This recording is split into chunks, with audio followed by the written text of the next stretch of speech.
Terima kasih kuasai setiap kami yang mengikuti partisipan, ada sekian banyak partisipan yang mengikuti ibadah kami khususnya tengah minggu ini.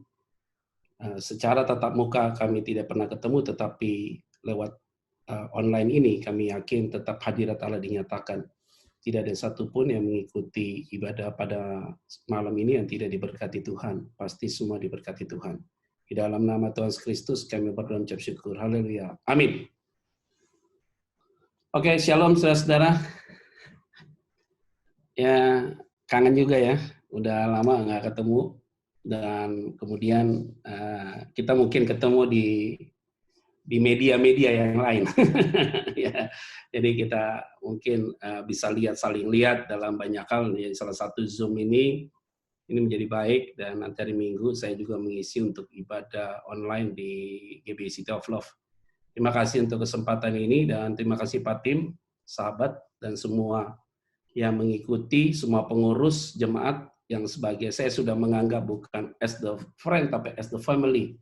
Semuanya sudah saya anggap seperti keluarga, sehingga saudara yang mau bertanya langsung bisa nanti biar hostnya mendirect, dan yang mau menulis langsung oke. Nah ini penting saudara, yang saya akan mau bicara tentang proses Tuhan. Jadi kita mau bicara topik tentang proses Tuhan, saudara. Jadi ini apa yang terjadi hari-hari ini itu bukan sesuatu by design, tetapi by accident, saudara.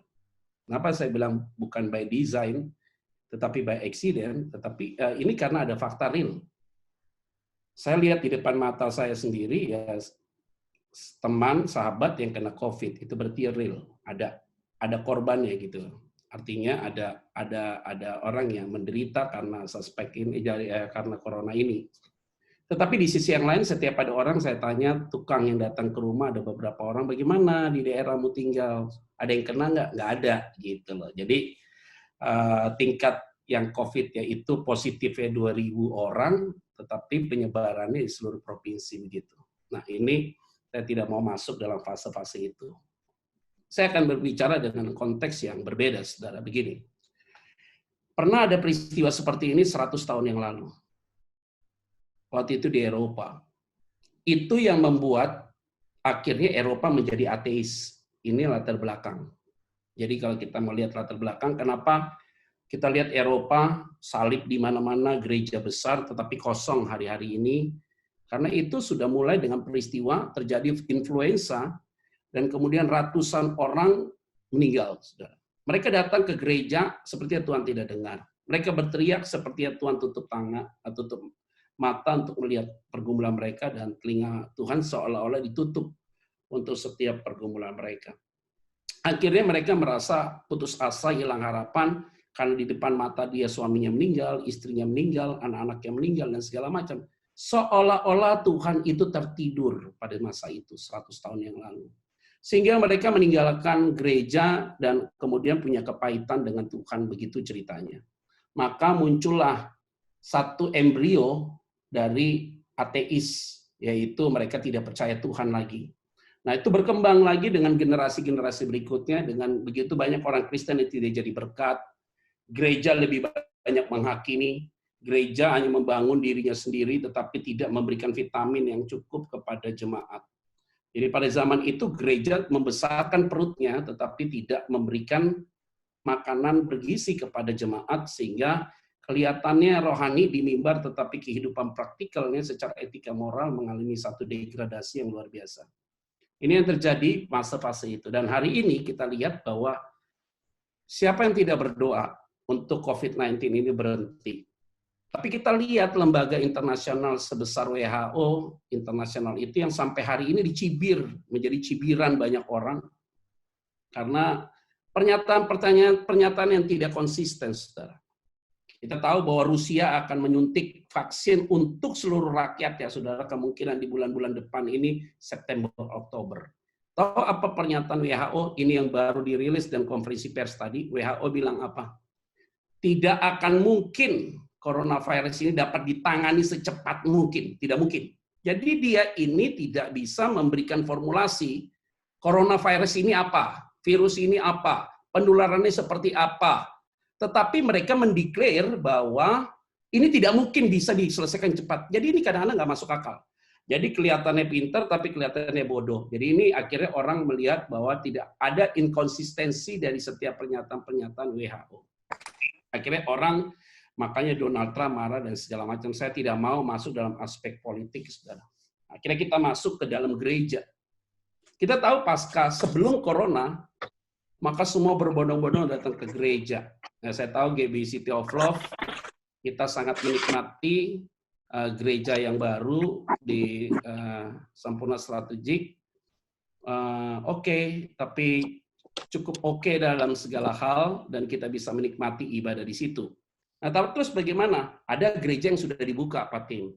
Tapi gereja yang sudah dibuka itu biasanya mereka yang jumlah jemaatnya di bawah 500.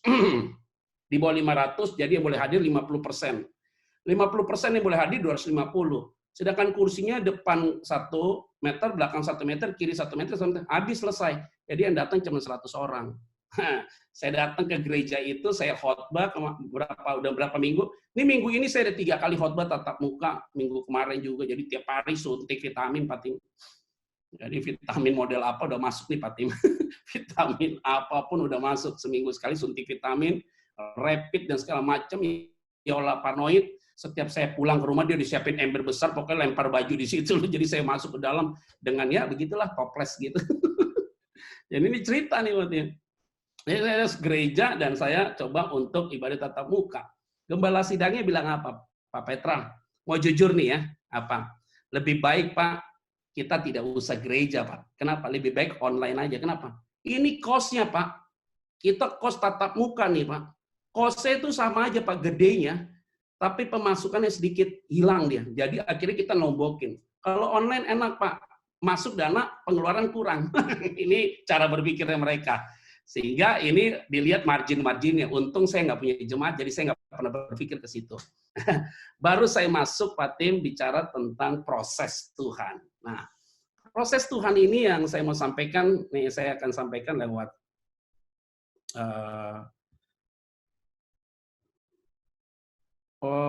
udah dibuka ya saya belum bisa lihat ini. Sudah Pak Petra, bisa di-share screen. Oh, sudah ya? Aduh. Di bawah ada tulisan share screen, tinggal dipencet. Oke. Ya, ini ada masalah dari tadi ini di laptop saya. Ya, kita buka Alkitab dulu ya. 1 Korintus pasal yang ke-10, Saudara. 1 Korintus pasal yang ke-10, ayat yang ke-13. Itu yang akan saya sampaikan. Nanti saya akan coba untuk share, tapi ini belum kelihatan. Saya ada masalah kayaknya. Jadi, 1 Korintus pasal yang ke-10, saudara-saudara, kita akan baca di ayat 13. Kita akan baca itu bersama-sama. Saya akan bacakan buat saudara. Pencobaan-pencobaan yang kamu alami ialah pencobaan-pencobaan biasa yang tidak melebihi kekuatan manusia. Sebab Allah setia, dan karena itu ia tidak akan membiarkan kamu dicobai melampaui kekuatanmu. Pada waktu kamu dicobai, ia akan memberikan kepadamu jalan keluar sehingga kamu dapat menanggungnya. Jadi ini ada satu bagian yang menarik adalah kalimatnya ini ditulis kepada jemaat di Korintus, Ibu Bapak Saudara sekalian ya. Jadi kalimat ini ditulis kepada jemaat di Korintus, berbicaranya tentang pencobaan-pencobaan yang kamu alami adalah pencobaan-pencobaan biasa. Jadi ternyata kata biasa itu, saya ada masalah sebentar Ibu Bapak Saudara sekalian ya. Ini saya ada masalah di sini. Oke. Pencobaan-pencobaan yang kamu alami itu adalah pencobaan biasa, artinya kata biasa itu lazim, kalimatnya begitu. Jadi pencobaan-pencobaan yang kamu alami lazim dialami oleh siapapun. Jadi sebenarnya yang terjadi hari ini, kata pengkhotbah, bukan sesuatu yang baru, tapi dulu sudah pernah ada, yang sekarang pun juga ada. Jadi bukan sesuatu yang baru, saudara. Ini adalah sesuatu yang sudah pernah ada dan diulang kembali aja sekarang. Itu satu. Yang kedua, setiap pergumulan-pergumulan yang terjadi di dalam kehidupan kita, sebenarnya ada satu poin yang menarik, yaitu bahwa kita tahu persis bahwa Tuhan mampu untuk bekerja. Nah, akhirnya saya pecah dalam dua bagian, yaitu masalah yang sifatnya internal, masalah yang sifatnya eksternal. Yang paling bahaya hari-hari ini adalah kalau di dalam internal yang nggak beres, secara personal nggak beres, maka cara melihat masalahnya itu pasti juga jadi tidak beres. Jadi kita itu kalau seandainya sudah pribadi kita udah nggak beres, tandanya kita lebih banyak bersungut-sungut, negatif dalam banyak hal, mencoba untuk mencari kambing hitam, cepat putus asa, cepat komplain, dan cepat hilang harapan sekali. Nah, itu biasanya terjadi kalau diri kita belum beres, maka itu akan memberikan satu tekanan dalam hidup kita begitu kuat sekali. Nah, kalau udah kita nggak beres secara pribadi, maka the whole family yang ada ikut di dalamnya pun juga tidak beres. Karena kenapa? Semua negatif, pikiran negatif. Jadi ada satu teman saya, sampai hari ini nggak berani keluar rumah karena paranoid sekali dia. Takut sekali dia. Jadi dia dengerin berita terus, pokoknya dia lebih hebat daripada gugus lah. Kayaknya dia cocok jadi ketua gugus. Karena update sekali berapa orang yang mati, berapa orang yang meninggal, dan beritanya dia, datanya dia itu internasional. Kalau saya tiap telepon dia, saya ganggu doang. Aduh, itu beritanya update sekali. Jadi istrinya yang tadinya tidak paranoid, jadi istri jadi paranoid. Jadi ini luar biasa sekali, dia tidak berani keluar, ngapa-ngapain nggak bisa. Oke, saya tidak bilang Bapak Ibu Saudara harus keluar nekat makan bersama, itu nggak juga begitu. Tetapi kita ikuti protapnya lah pemerintah. Jadi ikut aturan-aturan main. Kalau terlalu berlebihan ketakutan juga, itu setan yang bergerak. Tapi juga jangan sampai kita menjadi overconfidence. Ya udah deh kita keluar saja, tidak ikutin protap pemerintah, itu pun juga jadi salah. Jadi mengikuti protap pemerintah, tetapi jangan juga memancing masalah yang akhirnya berdampak buat kita. Nah, kalau di dalam diri kita tidak beres, maka berdampak kepada satu keluarga tidak beres. Itu dampaknya begitu sekali, sudah goncang sekali. Nah, ini penting sekali bahwa kalau kita sudah pembenahan di dalamnya kuat, secara internalnya kuat, dan saya yakin, saudara, kita nggak akan putus asa. Jadi, kalau kita lihat hari-hari ini, pasti dalam dunia bisnis drop. Ini kalau seandainya laporan keuangan di kuartal yang ketiga, ini negatif, maka Indonesia bisa dinyatakan resesi. Karena saya baru baca berita yang dimaksud dengan resesi itu 2 kali data keuangan kita, kuartal kedua, kuartal pertama positif, kuartal kedua negatif, kuartal ketiga kita negatif, maka dinyatakan resesi kita. Karena uang tidak berputar di tengah-tengah masyarakat. Jadi ini akan menjadi goncangan serius, saudara. Orang bilang begini, Pak, kalau ini bisa nggak Pak, nanti akan terjadi triple six lah, inilah akan terjadi resesi dunia, akan segala. Jangan berpikir ke arah situ dulu. Karena kalau kita berpikir ke arah situ, terintimidasinya terlalu kuat sekali. Nah, fase yang kedua, yaitu eksternal. Nah, kalau sudah eksternal ini, dampaknya ini luar biasa sekali. Jadi kalau kita internalnya belum beres, terus ditambah dengan eksternal, maka serangan ke internal itu pasti cepat rapuh sekali. Maka kita cepat sekali mendengarkan informasi-informasi yang akan merusak pikiran kita. Itu yang paling bahaya sekali. Jadi informasi yang merusak pikiran kita itulah, itu yang akhirnya merusak hidup kita. Jadi tekanan begitu luar biasa. Nah, ini yang menjadi bahaya sekali. Kalau tidak dikendalikan dengan baik, ini akan mendampakkan ke dalam kehidupan, yaitu psychology problem, saudara. Nah, kita akan nanti muncul sebuah gejala-gejala psikis yang terjadi. Nah, ini sudah terjadi, ada beberapa orang, saudara, yang mengalami hal-hal demikian, saudara. Ada satu teman, dia pemain garmen, masih muda sekali, terus kemudian dia punya toko di Tanah Abang, cerita sama saya, karena dia bilang begini, dia panggil saya Kak Petra, karena dia ini adik ya, masih usianya di bawah saya, dia bilang, Kak, wah ini doain saya Kak, kenapa? Barang-barang saya semua sudah ada di pembeli. Oh, terus saya minta uang sama mereka, mereka bilang mohon maklum dong, ini kan coronavirus nih, jadi tolong dimengerti, kata mereka begitu. Jadi saya juga bingung, sedangkan saya modalnya ini kan pinjam dari bank. Nah bank kan mau tidak mau kan kita harus bayar juga, Kak. Wah ini tingkat stres saya tinggi nih, Kak. Saya kalau nggak takut Tuhan, Kak, saya lihat ada ikat pinggang, rasanya mau gantung diri aja gitu loh. Jadi ini ada tekanan secara psikis yang begitu kuat sekali. Nah hari-hari ini saya menghadapi begitu banyak orang yang mengalami depresi, stres. Rata-rata anak-anak muda, saudara, ada umur 36 tahun, 37 tahun, mereka lagi sedang bangun properti, lagi mulai oke-okenya usaha mereka, pinjaman bank terlalu besar. Akhirnya apa? Pergi ke psikiater, minta obat tidur, tiap hari minum obat tidur, Valium lah, dikasih Xanax lah. Aduh kasihan sekali saya lihat mereka usia-usia muda, tetapi akhirnya kayak depresi, diajak ngomong udah nggak nyambung, cara ngobrolnya udah nggak nyambung sekali. Nah ini karena tekanan yang begitu kuat sekali, yang akhirnya tidak bisa cari Tuhan. Nah ini yang paling bahaya yang kita lihat hari-hari ini. Bapak Ibu Saudara, kita tahu bahwa situasi hari ini tidak bisa akan diubah sekejap mata, bisa sekian tahun dan sekian tahun. Tetapi kita harus berupaya untuk dapat mengatasi situasi ini.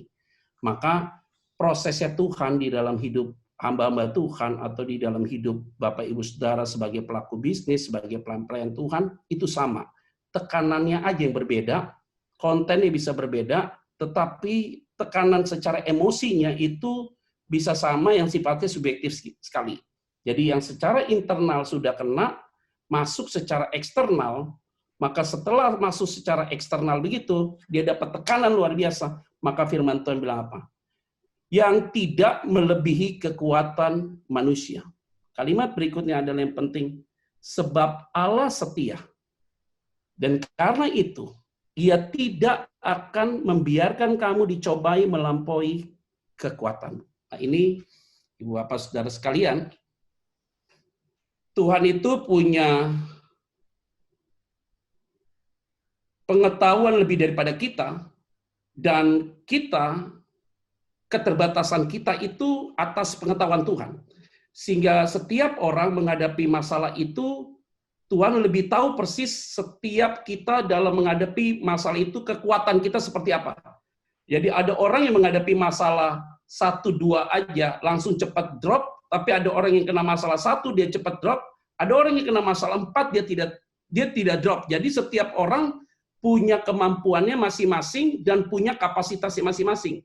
Nah kalimatnya adalah, Tuhan itu selalu memberikan jalan keluar tepat pada waktunya, maka Dia tidak akan pernah membiarkan kita dicobai melampaui kekuatan kita. Nah, ini penting sekali bahwa hari-hari ini kita harus punya rasa bersandar pada Tuhan, karena kalau kita tidak punya rasa bersandar sama Tuhan, dalam peristiwa seperti ini, akhirnya kita tidak mau lagi cari Tuhan. Seolah-olah Tuhan itu tidak pernah mau mendengarkan doa kita. Seolah-olah Tuhan tidak pernah memperhatikan kita. Ini yang paling bahaya sekali, Ibu Bapak Saudara sekalian. Sehingga yang terjadi adalah kita seolah-olah merasa hidup kita ini sedang sendiri. Tidak ada orang yang bersama dengan kita. Paling bahaya, saya dapat curhatan dari beberapa hamba Tuhan di beberapa daerah yang gereja mereka ditutup, Bapak Ibu Saudara. Kasihan sekali. Ada teman saya 4-5 orang di beberapa daerah gerejanya ditutup. Kenapa gereja ditutup? Karena ada 1 dan 2 hal, akhirnya mereka menutup gereja itu, dan ada jemaat-jemaat di daerah-daerah kantong-kantong hijau, itu yang kembali untuk kepada agamanya semula, saudara. Ini keprihatinan kita, karena ada satu kebijakan gereja tidak boleh dibuka, karena takut terjadi klaster baru. Akhirnya gereja itu ditutup, saudara. Ruko aja nggak bisa dibayar, jemaat bubar, akhirnya jemaat yang dulu berangkat dari seberang, dari agama seberang, dia balik lagi ke agama itu. Dan itu sangat mengejutkan di beberapa tempat ada di Kalimantan, di Sulawesi. Ini sesuatu yang menurut saya tidak mudah, Bapak Ibu Saudara. Dan hari-hari ini saya melihat bahwa kalau dibiarkan ini terus sampai dengan akhir tahun, Desember, ada beberapa hamba Tuhan yang bisa tumbang, saudara, karena mereka ini dalam pengertian mereka tidak punya panggilan khusus ya, saudara. Jadi mereka tidak bisa fight di dalam tantangan zaman hari-hari ini, cepat putus asa, hilang harapan. Dan kalau saya diskusi dengan mereka beberapa kali, agak sedikit miris di hati saya karena kita tidak bisa tolong mereka, kita hanya bisa tolong dalam doa. Tetapi satu sisi ada saat saya berdiam diri, saya diskusi dengan istri saya, karena dialah jadi teman diskusi selama masa PSBB ini, saudara. Jadi selama diskusi itu akhirnya saya menyimpulkan bahwa hari-hari ini semua sedang mengalami proses ilahi dari Tuhan. Jadi hamba-hamba Tuhan yang tidak terpanggil serius, mereka akan tereliminasi. Tetapi mereka yang terpanggil khusus, mereka tidak akan pernah kehabisan akal untuk dapat berupaya untuk melakukan sesuatu tindakan-tindakan pelayanan yang aktif, saudara. Dan ini yang saya lihat ada beberapa gereja-gereja yang udah stuck, dia tidak berbuat sesuatu apapun. Ibadah tengah minggu tidak dibuat, sharing dengan jemaat tidak dibuat, hanya ibadah online. Dan ibadah online-nya pun tidak gembalanya yang khotbah. Dan ini akan terjadi drop, dan akhirnya ini yang terjadi di mana-mana. Dan kedepannya ini kami memikirkan bahwa tidak ada lagi gereja atau jemaat GBI City of Love. Bisa jadi nanti jemaat gereja lain bisa gabung dengan GBI City of Love di ibadah online. Jadi misalnya jemaat GBI City of Love, jemaatnya yang 400 orang. Tapi kalau di online yang nonton bisa 1.000 orang, itu berarti penambahan 500 orang, saudara. Jadi sekarang jemaat itu tidak tatap muka, face to face, tapi screen to screen. Lihat nih pendetanya nggak enak nih, dia bisa ganti langsung, saudara. Dia pokoknya pendeta dia nggak suka, dia tinggal ganti aja. Jadi dia bisa dari pendeta ini, coba dilihat pendeta ini dia khotbah di mana? Oh gereja ini nih, oh dia masuk situ. Setengah dilihat khotbahnya terlalu singgung perasaan dia pindah ke B. Hebat sekarang. Jadi ini tadi kita baru bahas dengan Pak Yosia, Pak Timothy. Dia bilang begini, jadi dia akan khotbah Pak kepada jemaatnya dia. Ingat, nanti kalau ibadah online itu, semua harus pakai pakaian rapi. Tidak boleh pakai piyama, Pak. Ada yang baru bangun tidur, sambil nonton, sambil tiduran gitu. Itu di ibadah online tuh. Jadi mereka menganggap bahwa tidak ada satu keseriusan, sehingga mereka bilang ibadah online tidak ada rasa hadirat Tuhan. Salah. Kenapa begitu? Karena paradigma kita sedang berubah. Ibadah online benar, tidak bisa tatap muka. Tapi kalau kita mempersiapkan hati kita dengan sungguh-sungguh, semua siap hatinya dengan sungguh-sungguh, melayani dengan sungguh-sungguh, kita tetap merasakan hadirat Tuhan. Oke, Pak, Bu. Hari Minggu beberapa kali saya tidak pelayanan, tapi saya ikut ibadah online. Saya kadang-kadang waktu ikutin ibadah online di satu gereja, hati saya hancur juga ya dengan pujian itu ya. Saya rasakan hadirat Tuhan juga di dalam pujian itu. Jadi kalau hati kita sudah siap, saya yakin pasti Tuhan dipermuliakan. Nah, kekuatan kita itu adalah Tuhan yang lebih tahu. Kelemahan kita Tuhan yang lebih tahu. Jadi hari ini tidak boleh ada yang putus asa. Tenang, anak Tuhan akan diberikan jawaban tepat pada waktunya. Ini penting. Jadi ingat baik-baik, Tuhan tidak akan pernah membiarkan engkau dicobai melebihi dari kekuatanmu. Kalimat berikutnya, pada waktu kamu dicobai, Ia akan memberikan kepadamu jalan keluar, sehingga kamu dapat menanggungnya. Aduh, ini kalimat ini menjadi baik sekali. Intinya adalah selalu saya berdoa, saya tidak minta coronavirus ini berhenti lagi, Bapak Ibu Saudara. Karena dari bulan Maret sampai April saya berdoa supaya coronavirus ini berhenti. Tapi saya tidak lagi berdoa itu. Doa saya apa? Tuhan, kuatkan keluarga saya, keluarga besar saya, seluruh jemaat Tuhan, supaya ketika menghadapi ini, tidak ada satupun yang imannya gugur. Tetapi mereka tetap kuat dan setia dalam menghadapi apapun. Jadi kita tidak lagi berfokus kepada coronavirus. Sekarang kita lebih lihat kepada diri kita. Bagaimana kita menyikapi peristiwa ini. Dan kita yakin bahwa Tuhan akan memberikan jalan keluar tepat pada waktunya. Saya bersyukur, Ibu Bapak Saudara sekalian, Pak Timothy, walaupun dalam keterbatasan saya tetap terus harus aktif, Pak Tim. Buat Instagram live lah, di YouTube. Kalau bisa tiap hari harus ada daily devotion. Kita buat sahabat shalom. Dan saya itu idenya semua dari Yola. Yola bilang begini, Pak jangan tidur terus Pak, nanti itu perut makin gede. Ayo kita berbuat sesuatu, kata dia, untuk jemaat. Saya bilang, ya benar juga. Ya puji Tuhan. Dan kemudian ada respon yang baik. dan luar biasa. Yang penting kita harus berbuat sesuatu. Jangan sampai kita stuck hari-hari ini. Sebagai anak Tuhan, pengusaha, pelaku bisnis, saya yakin bahwa Tuhan akan membuka banyak cara untuk memberkati kita. Ada cara Tuhan yang unik, yang tidak bisa saya sampaikan. Tetapi cara Tuhan pasti Bapak Ibu sudah rasakan. Dan Tuhan akan memberikan tepat pada waktu untuk memberikan jalan keluar bagi kita semua. Saudara yang saya kasih di dalam nama Tuhan Kristus, damai sejahtera Allah selalu menyertai kita. Yang paling penting ada damai. Saya punya prinsip satu, yang penting saya tidak punya utang dengan bank hari ini, saya tidak punya utang dengan orang, jadi hidup saya sangat menikmati hari ini. Jadi di masa PSBB ini saya tinggal menyelesaikan untuk program saya S3, Pak Tim. Jadi saya sudah selesai, jadi disertasi hari Jumat ini. Ya, bantu doa Pak Tim. Hari Jumat ini saya ujian disertasi, tanggal 22 saya akan wisuda untuk program S3 saya, untuk doktoral. Jadi saya sudah belajar 2,5 tahun. Saya bersyukur ada masa PSBB, kalau enggak disertasi saya nggak selesai.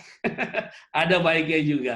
Ya, Tuhan mengerjakan sesuatu yang baik. Saya yakin Ibu Bapak Saudara sekalian yang saya tidak bisa lihat wajahnya semua, saya yakin pasti Tuhan akan memberikan jalan keluar. Pencobaan yang kamu alami lazim dialami oleh siapapun.